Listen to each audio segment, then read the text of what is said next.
So it came out yesterday from DJU that he is not going to be at ACC Media Days. DJU obviously transferring from Clemson to Oregon State, now at Florida State, to be the starting quarterback for the Noles.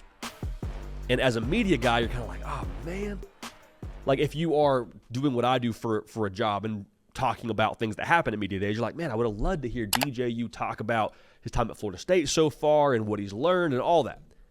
But as a football guy, which full transparency is really where I have the most allegiance, is to the people that play the sport, coach the sport, are a part of this sport, I love it.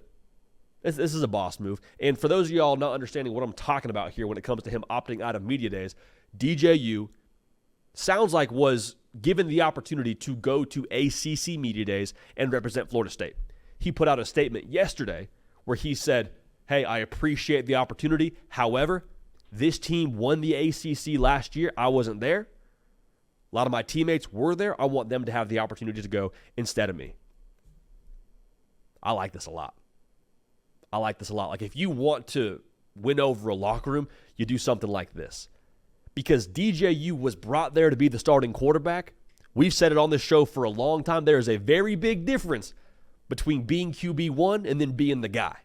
If you're QB1, that's your position. If you're the guy, you got the locker room.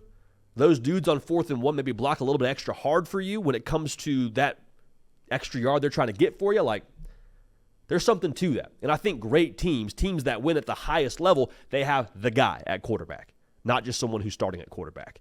So it's also worth noting now that since he's pretty new to Florida State as a whole, like, this is his chance now to kind of, or this is his opportunity. This is his window now before the season starts with a shorter runway to win over the locker room.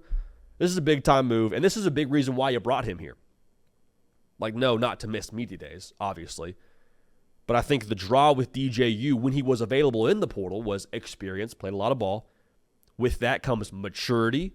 With that comes leadership.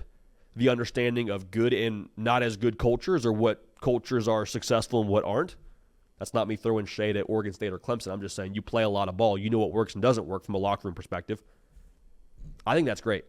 This is exactly why you brought him there. And we root for DJU on this show. We do, man. Like, he's had a very difficult road since getting to Clemson. He was supposed to be the guy after Trevor Lawrence. He was supposed to be the guy to keep the national titles rolling in at Clemson. Didn't work out that way. Transfers to Oregon State. There's still a lot of things being said about him as he leaves Clemson and what he wasn't, and he's this and he's that. And it's like, I would love for nothing more than DJU to go out there at Florida State and light it the heck up, man. Light it up. And everybody that had an opinion about DJU has to go back to their Twitter sphere, go back to their old tweets, delete them. Because I think for him, this is his chance now to make a statement as to who he is as a player, make a lot of, in some ways you could say, redemption as to what hasn't gone his way as a player. Because the situation for him at Florida State, I think, is ready-made for success. Mike Norvell, the best coordinator he's ever had. You got the radio in the helmet. I think you got the best skill players you ever had around you if you're Florida State and DJU. I love this. I love that he's not going to media days for the reasons he's not going, and I think his teammates in his locker room probably love him for that same reason as well. So DJU opting out of media days to let one of his teammates from the ACC title game go, from the ACC title team go, rather. Program guy move from DJ Uiagalelei. Hey y'all, thanks so much for watching. Subscribe to the channel here to make sure you don't miss an episode of The Hard Count. Also be sure to check out other videos on the On3 YouTube channel.